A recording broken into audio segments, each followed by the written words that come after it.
ఈరోజు గవర్నర్ గారిని 4 ప్రధాన అంశాల మీద కలవడం జరిగింది.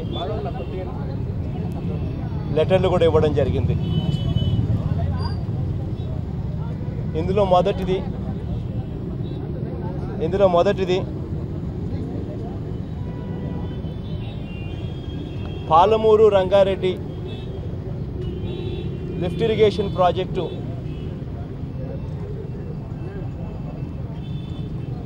కేసీఆర్ గారు టెండర్లను కూడా పిలిచే పరిస్థితిలోకి వెళ్ళిన నేపథ్యం, ఆ ప్రాజెక్టు టేక్ ఆఫ్ అయ్యి 90 టీఎంసీ నీళ్లు పాలమూరు రంగారెడ్డి లిఫ్ట్ ద్వారా డైవర్ట్ అవుతే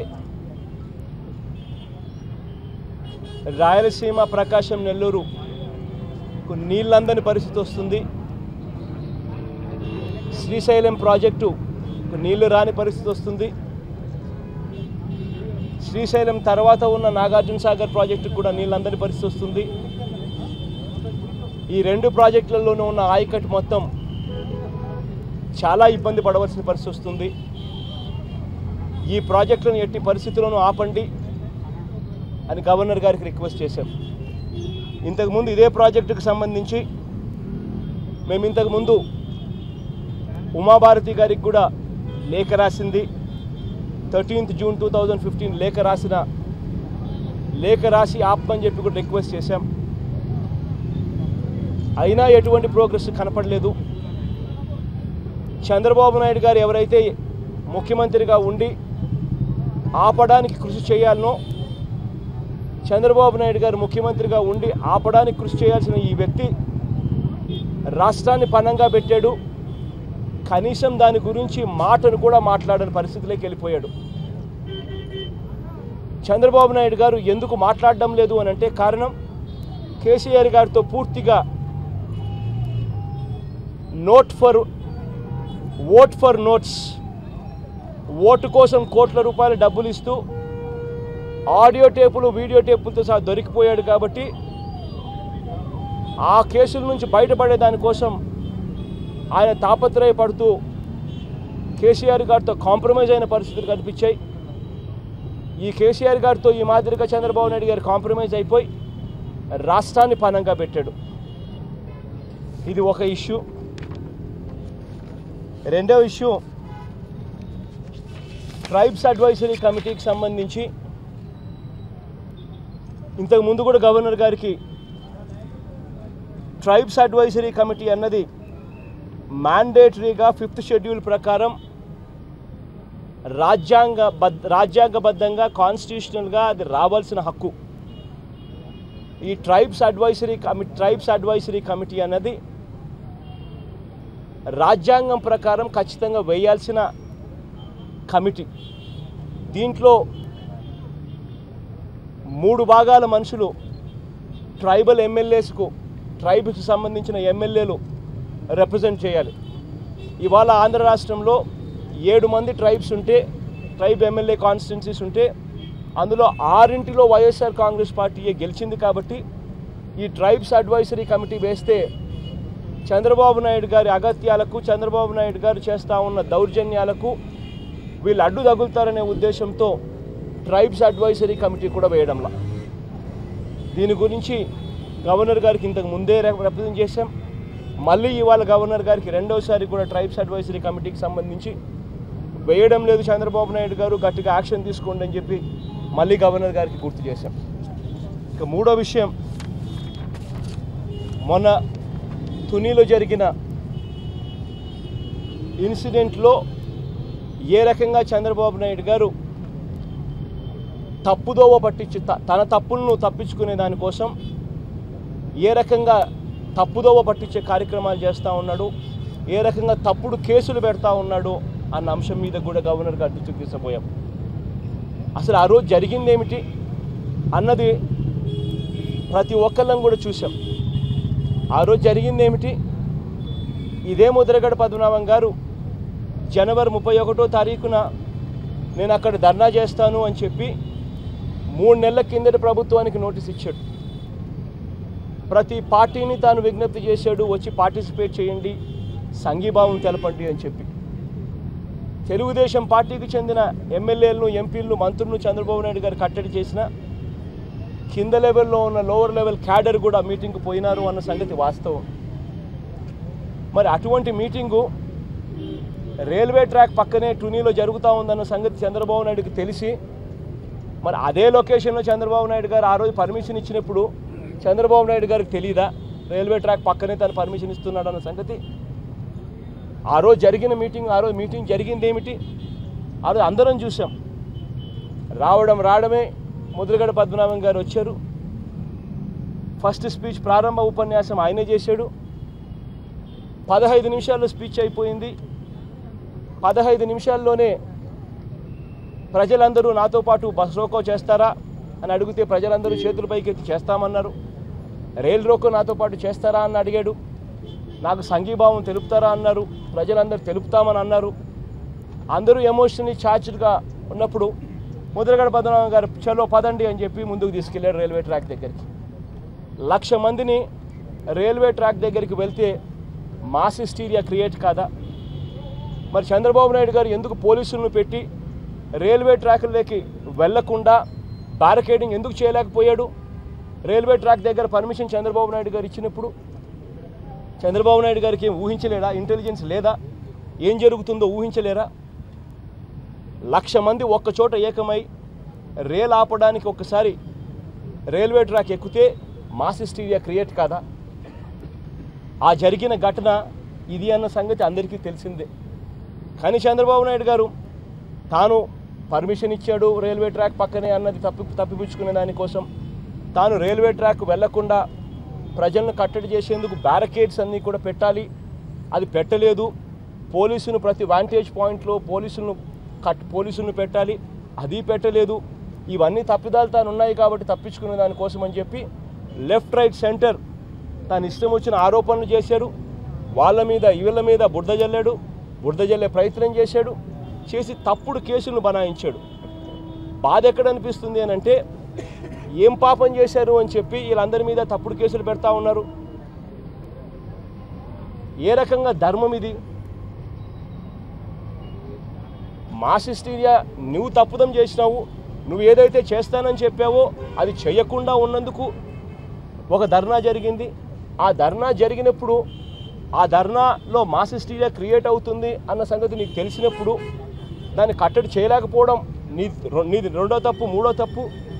కానీ అలా చేయకుండా వేరే వాళ్ళ మీద బురద జల్లడం, వేరే వాళ్ళ మీద తప్పుడు కేసులు పెట్టడం, ఇవన్నీ చేయడం నిజంగా కరెక్ట్ పద్ధతి కాదు, న్యాయం కాదు ఇది చేయడం. కాబట్టి గవర్నర్ గారికి మళ్ళీ ఆ విషయం కూడా రిప్రజెంట్ చేసి ఈ రకంగా జరగడం అన్యాయం, ఈ రకంగా చేయడం అన్యాయం. చంద్రబాబు అంతో ఇంతో ఎవరైనా జైల్లో పెట్టాలంటే ఇచ్చిన మాట ఇచ్చి తప్పినందుకు చంద్రబాబు నాయుడు జైల్లో పెట్టాలి, కేసులు ఏదైనా పెట్టాలంటే చంద్రబాబు నాయుడు గారిని కేసుల్లో పెట్టాలి. కానీ ఈ రకంగా తప్పుడు కేసులు పెట్టి అందరి మీద తప్పుడు కేసులు పెట్టడం న్యాయం కాదు అని చెప్పి గవర్నర్ గారికి కూడా చెప్పడం జరిగింది. ఇదొకటే కాకుండా ఇంకొక అంశం కూడా గవర్నర్ గారి దృష్టికి తీసుకెళ్ళాం. ప్రతి గవర్నర్ గారి స్పీచ్లోనూ చంద్రబాబు నాయుడు గారు గవర్నర్ గారితో అన్నీ చేసేసాము అని చెప్పి అబద్ధాలు చెప్పిస్తూ ఉంటారు. గవర్నర్ గారికి చెప్పాం, గవర్నర్ గారు కాస్త విషయాల మీద అవగాహన తెచ్చుకునే కార్యక్రమం, డీటెయిల్స్, కంటెంటు మేము కూడా ఇస్తా ఉన్నాం, తీసుకోండి, తెప్పించుకోండి. చంద్రబాబు నాయుడు గారు మీ నోటితో అబద్ధాలు చెప్పించే కార్యక్రమం చేస్తూ ఉన్నాడు. చంద్రబాబు నాయుడు గారు ఎన్నికల వేళ పూర్తిగా రైతుల రుణాలు మాఫీ చేస్తానని చెప్పాడు. 87,612 కోట్ల రూపాయలు. ఎన్నికల వేళ డ్వాక్రా రుణాలు పూర్తిగా మాఫీ చేస్తానన్నాడు. 14,000 కోట్ల రూపాయలు. ఈ 1,02,000 కోట్ల రూపాయలు రెండూ కలిపితే వీటి మీద వడ్డీనే దాదాపుగా 30,000 కోట్ల రూపాయలు అయితే చంద్రబాబు నాయుడు గారు 2 దఫాల్లో ఇచ్చింది 7,300 కోట్లు. వడ్డీలో కనీసం 4వ వంతు భాగానికి కూడా సరిపోని విధంగా ఆయన ఈ కార్యక్రమాలు చేసి ఆయన అన్నీ మాఫీ చేశాను అని చెప్పి చెప్తా ఉన్నాడు. అది మీ నోట్లో నుంచి అబద్ధాలు చెప్పిస్తూ ఉన్నాడు. వడ్డీలు కూడా మాఫీ కాని పరిస్థితిలో రైతులందరూ కూడా ఆత్మహత్యలు చేసుకుంటా ఉన్న పరిస్థితి కనిపిస్తూ ఉంది. మీ నోట్లో నుంచి అబద్ధాలు చెప్తా ఉన్నారు. దయచేసి చంద్రబాబు నాయుడు గారిని ఇటువంటి అబద్ధాలు మీకు ఇవ్వద్దండి అని చెప్పి కట్టడి చేయండి అని చెప్పి కూడా అడిగాం. ఇంటింటికి జాబ్ ఇస్తానన్నాడు. జాబ్ ఇవ్వలేకపోతే ప్రతి ఇంటికి 2,000 రూపాయలు నిరుద్యోగ భృతి ఇస్తానన్నాడు. 1,75,00,000 ఇల్లులు మన రాష్ట్రంలో ఉన్నాయి. ఇంతవరకు చేసింది ఒక్కరికి కూడా చంద్రబాబు నాయుడు గారు చేసింది 0. దయచేసి ఇటువంటి అబద్ధాలన్నీ చంద్రబాబు నాయుడు గారు మీ నోట్తో చెప్పించినప్పుడు చంద్రబాబు నాయుడు గారు ఇటువంటి అబద్ధాలు చెప్పొద్దండి, మాకు ఇవ్వద్దండి అని చెప్పి కూడా దయచేసి అడగండి అని చెప్పి చెప్పాను. కానీ గవర్నర్ గారు ఏమో అది కాన్స్టిట్యూషనల్గా వాళ్ళు ఇవ్వడము, క్యాబినెట్లో వాళ్ళు ఇవ్వడము, మేము చెప్పడము, ఇవన్నీ కూడా ఆనవాయితీ అబద్ధాలైనా కూడా ఏం చేయగలగాలి అనే పరిస్థితిలో పాపం ఆయన కూడా మాట్లాడుతూ ఉన్నప్పుడు నిజంగా బాధ అనిపించింది. ఈ అన్ని ఇష్యూస్ మీద ఢిల్లీకి వెళ్తాం. జరిగిన విషయాలన్నీ కూడా చంద్రబాబు నాయుడు గారు చేస్తూ ఉన్న అన్యాయాలను గట్టిగా అక్కడ కూడా కంప్లైంట్ చేస్తాం. ప్రతిపక్షంలో ఉన్నాం. ప్రతి ఫోరంలోనూ కంప్లైంట్ చేయాల్సిన ధర్మం మా ధర్మాన్ని మేము చేస్తాం. ప్రతి ఫోరంలోనూ కంప్లైంట్ చేస్తాం. కంప్లైంట్ చేసే కార్యక్రమం గట్టిగా చేస్తాం.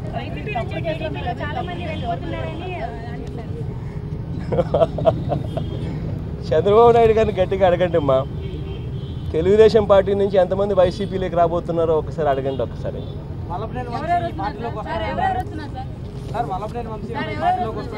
నేను మాటలు చెప్పడం ఎందుకులేమ్మా, మీరే చూస్తారు కదా. ఇప్పుడు అవన్నీ చెప్పడము కరెక్ట్గా ఉండదు. ఇన్ఫ్యాక్ట్ చంద్రబాబు నాయుడు గారికి ఒక చెడ్డ అలవాటు ఉంది. చంద్రబాబు నాయుడు గారికి ఆ చెడ్డ అలవాటు ఏమిటంటే కొద్దో గొప్ప చంద్రబాబు నాయుడు గారికి కొంచెం మీడియాలో కొద్దో గొప్ప సపోర్టు కొంతమంది వాళ్ళ ద్వారా చంద్రబాబు నాయుడు గారు తప్పుడు ప్రచారాలు చేయడం చాలా చంద్రబాబు నాయుడు గారికి కొత్త కాదు, అలవాటైన పని. అయితే నాకు ఒకటి, వీళ్ళంతా రాస్తారు, టీవీలలో చూపిస్తారు, వైసీపీ నుంచి ఇంతమంది వెళ్ళిపోతున్నారు, అంతమంది వెళ్ళిపోతున్నారు, ఆ జిల్లా నుంచి వెళ్ళిపోతున్నారు, ఈ జిల్లా నుంచి వెళ్ళిపోతున్నారు. ఆశ్చర్యం ఏంటంటే వాళ్ళు రాయడం, మా వాళ్ళందరూ ప్రెస్ కాన్ఫరెన్స్కి వచ్చి ప్రెస్ కాన్ఫరెన్స్లో పెట్టి చంద్రబాబు నాయుడు ఎడాపెడా తిట్టడం. నీ బోటే సింకింగ్ బోటు, నీ పడవే మునిగిపోయే బోటు. ప్రజల్లోకి ఒక్కసారి వెళ్ళి చంద్రబాబు నాయుడు గారిని ఏమంటున్నారు అని చెప్పి ఒక్కసారి ఎంక్వైరీ చేస్తే ప్రజలు చంద్రబాబు నాయుడు గారిని తిట్టకుండా తిడుతూ ఉన్నారు. ఎన్నికల వేళ ఏం చెప్పావు, ఇవాళ ఏం చేస్తూ ఉన్నావు అని చెప్పి ప్రజలు చంద్రబాబు నాయుడు తిట్టకుండా తిడుతూ ఉన్నప్పుడు ఎవరైనా బుద్ధున్నోడు ఎవడు చంద్రబాబు నాయుడు గారి పార్టీలోకి ఎవడు పోడు. కానీ బుద్ధున్నోడు ఎవడు చంద్రబాబు నాయుడు పార్టీలోకి ఎవడు పోడు అని చంద్రబాబు నాయుడు తెలుసు. కానీ చంద్రబాబు నాయుడు గారు మాత్రం అవన్నీ తెలిసినా మా ఎమ్మెల్యేలు రోజు ప్రెస్ కాన్ఫరెన్స్ పెట్టి జిల్లా వైస్గా తిడుతూ ఉన్నా కూడా దులుపుకుంటాడు, అలా దులుపుకుంటాడు. దులుపుకొని మళ్ళీ సేమ్ మళ్ళీ 2వ రోజు 3వ రోజు 4వ రోజు 4 రోజులు ఆగుతారు, 5వ రోజు మళ్ళీ స్టార్ట్ సేమ్ మళ్ళీ. అసలు ప్రజలకు కూడా విసిగెక్కింది. నిజంగా నేను ఒకటి చెప్తా ఉన్నా, చంద్రబాబు నాయుడు సవాల్ ఇస్తుతా ఉన్నా, నువ్వు క్యాబినెట్ పెట్టి క్యాబినెట్ మీటింగ్లో నువ్వు మంత్రులకు చెప్తావు, కేటీఆర్ను చూసి బుద్ధి తెచ్చుకోండి, హరీష్ని చూసి బుద్ధి తెచ్చుకోండి, వాళ్ళు ఎంతగా లాగుతూ ఉన్నారో చూడండి, మీరేం చేస్తున్నారని మంత్రులకు చెప్తాడు. అసలు ఎమ్మెల్యేలను డబ్బు ఇచ్చి కొనడానికి నువ్వు నీ మంత్రులతో క్యాబినెట్లో ఎందుకు కొనడం లేదు అని చెప్పి, ఎందుకు కొని నా దగ్గరికి తీసుకొని రావడం లేదు అని చెప్పి నిస్సిగ్గుగా ఒక ముఖ్యమంత్రి చెప్తా ఉన్నాడనంటే నిజంగా ఆశ్చర్యం అనిపించింది. అసలు చంద్రబాబు నిజంగా సవాల్ ఇస్తుతా ఉన్నా, ఇవన్నీ ఎందుకు గవర్నమెంట్ రద్దు చేసి ఛాలెంజ్ చేస్తూ ఉన్నా, ప్రజల్లోకి పోదాం. నువ్వు ముఖ్యమంత్రిగా అయితే సమస్య లేదు కదా, నువ్వు గెలుస్తావో మేము గెలుస్తావో ప్రజలు తీర్పిస్తారు. ప్రజలపై భారం పడుతుంది. చంద్రబాబు నాయుడు సంపాదించిన బ్లాక్ మనీ ఎక్కువ ఉంది, కరప్షన్ మనీ ఎక్కువ ఉంది. కాబట్టి చంద్రబాబు నాయుడు గారు ఏమైనా చేసి దానికి కూడా సిద్ధపడతాడు. కానీ పైనుంచి దేవుడు ఉన్నాడు, దేవుడు మొట్టికాయలు వేస్తాడు, ప్రజలు మొట్టికాయలు వేస్తాడు. స్పీకర్ మీద అవిశ్వాసం ఖచ్చితంగా పెట్టబోతున్నామా, we'll continue with that aspect. Speaker మీద ఖచ్చితంగా అవిశ్వాసం పెడతాం. మా నెంబర్ 67 అనే సంగతి అందరికీ తెలుస్తుంది. టీడీపీ ఎమ్మెల్యేలు మాతో టచ్లో ఉన్న 21 మంది గవర్నమెంట్ టాపులు చేసే నెంబర్ ఉన్నారని నేను చెప్పాల. ఆ నెంబర్కి వచ్చినప్పుడు ఖచ్చితంగా నీకు చెప్తా, తెలిసి చెప్తా. చెప్పిన ఒక గంటకి ప్రభుత్వం తెచ్చేస్తాం.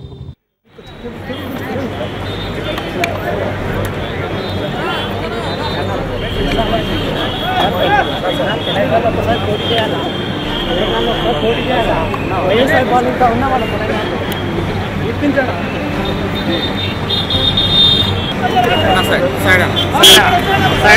సైడ్ అన్న.